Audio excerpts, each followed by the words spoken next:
Hey everyone, it's Dr. Rick. I wanted to do a tutorial about how to apply for the medical marijuana program in Illinois. Now, as most of you have probably checked out other videos in the past, there was one particular way if you qualified for one of 40 diagnoses. This is from the IDPH website for medical marijuana. I'll show you that in a second, but this is a typical form that I fill out.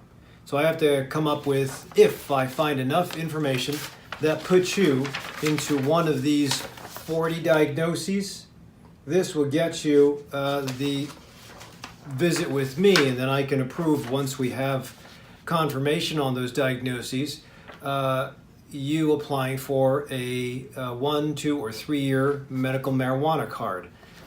So it actually gives you a card after you pick your own dispensary, and you're allowed to go into that dispensary anytime you want.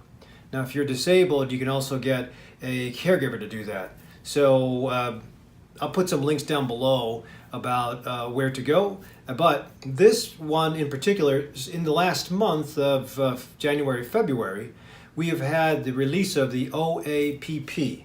So I preloaded these things. This is a search on Google for OAPP. And I immediately went to the first thing, which was Overeaters Anonymous. And that's not what you want. What you want is this thing. The Opioid Alternative Pilot Program, IDPH. So it's the www.dph.illinois. That's what it'll start out as. So if you click on that, it'll take you to the website where you can get all the information on this program. So the program was meant to get people hopefully off of narcotics. That would be tramadol, Norco, hydrocodone, Vicodin, Tylenol with codeine. A lot of people are having problems, not just in Illinois, but throughout the whole United States, with death and overdose from those medicines. Or less intense of a problem, just addiction. And then all the habit-forming problems that come with those medicines. Now, no question, they are useful for chronic pain, but they're very easily abused, and they have a bunch of side effects. So the options that they have finally come up with are to, if you fall into the category where you can present a prescription for a narcotic that was just given to you, you will fall into OAPP. Instead of, because a lot of patients with just plain old back pain or not fibromyalgia, but some folks with back pain or bulging discs or sciatica for life didn't fall into the 40 diagnoses to get that 1, 2, or 3-year card.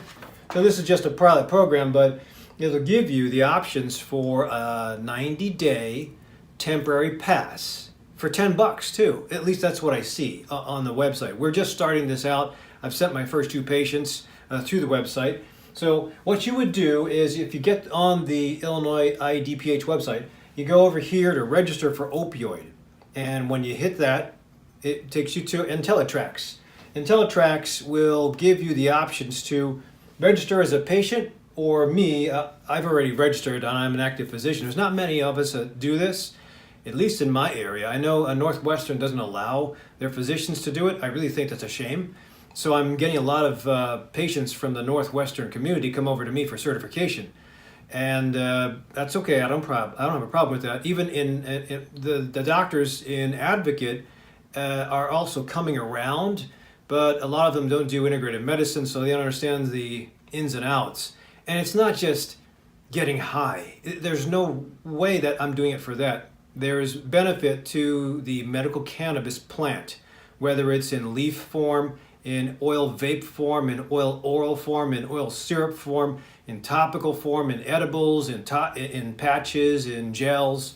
So they're going to come out with sprays, I'm sure, soon. So there's great uses for that. Whether it's PTSD, which I have a few vets from Afghanistan coming in, or Desert Storm, or more recent wars. So they come in because of PTSD.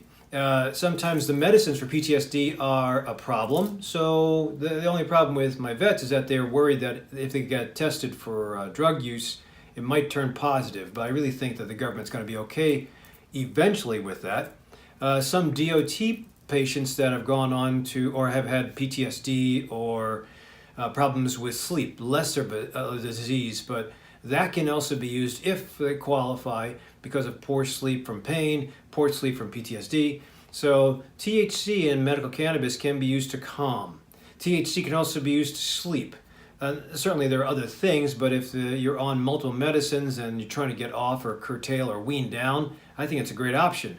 Now, there's also another benefit to the medical cannabis in the form of CBD, which is a great use. CBD can come in the form of something to all the vehicles I just mentioned before, but CBD is great as an anti-inflammatory. CBD is great as a immune modulator.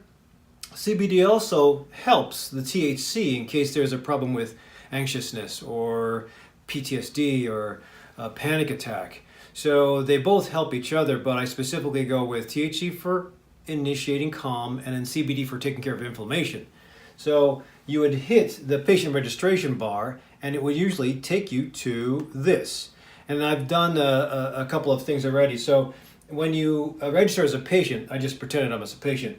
You fill in your email, your first name, last name, and then a username. And then you hit register. And then this is where it takes you. Thank you for registering with the username. A temporary password will be sent to your email and bingo. So you can also, after you get to your email and check it, you get back and you go into your box. So I can't go that far into this, but some of my patients have already attempted it. Again, I've only done two. One is getting some tech support. The other has already done it. So we went ahead and accomplished her part. She went to the point of filling her information up. She came today. I opened up my registration and confirmed that we already had her here. I saw her prescription for the narcotic. We gave her approval. And then I went into her, I have to describe this because I can't go into her private registration plate. But she went into her registration, opened up her portal, and then there was an option to certify. And it's pretty cool. If you get into your portal, you have an option in essentially a 4-step bar. It says register, it says certify, payment, and then after that, I believe the instructions are next step. The payment, again, it's supposed to be $10. I'm waiting to hear back from my patient about that. But that's how easy it is. So you don't even have to do this anymore. So it does bypass. It is temporary. These guys have their cards, like a little credit card, ID card coming in, and they hold them, and it's good for 1, 2, or 3 years. Or the caregiver goes with them or goes for them. So these guys, I don't know if they'll be getting a card, but I think it's a good deal. It's probably a pilot program. It might morph into the program since it's a lot easier, and it is a lot cheaper. So again, I would say if you're interested or if you qualify, you use any narcotic prescription, as I mentioned before, and you have an ongoing need for it. Even if you have wisdom teeth and you want to get off the narcotic, or you have a problem with headaches, I think there's a lot of reasons that you can benefit from this medicine. And that's what it is. It's microdose medicine. It's not like Cheech and Chong High. It is actually microdosed, and the formulas in the dispensaries are fantastic. But it's not covered by insurance. Neither is the application fee. But I really think that eventually it probably will be. But for the time being, again, just first step. First step is you go to the state. You click on the registration. You click on you as a register. You fill in your information, and you saw that, like I did in mine, you get a email back to tell you what the next step would be. And then once you get that all registered, you should meet up with a doctor that does this, and then we go through the certification process. All I have to do is document that I did see the narcotic prescription or bottle, and then I get the last 4 of the social security number, enter the information, birth date, and that's it. And then it's a hookup. So now, this is just the first step. Hopefully my patients will have access quickly. But after that, you're going shopping now. And just like buying a car, I love the dispensary sales folks. But just like buying a car, if you go in to buy a car with a blank check and you have no idea what you're looking for, you will probably max out on the credit on that blank check. if you go to a dispensary and you don't know what you're looking for and don't do any research about what you're supposed to do, that could be a lot of money you're going to be talked into.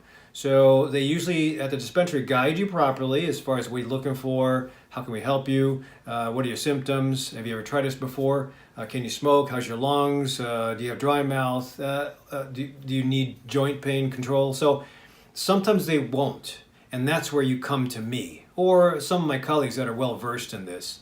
Once you get your card, before you get into the dispensary, it's usually a phone call back, a portal message more than a phone call. I can never do a phone call, it's just I'm too busy. But portal messages to do the asynchronous communication to tell you what you should be getting, because the menus change about every month a little bit.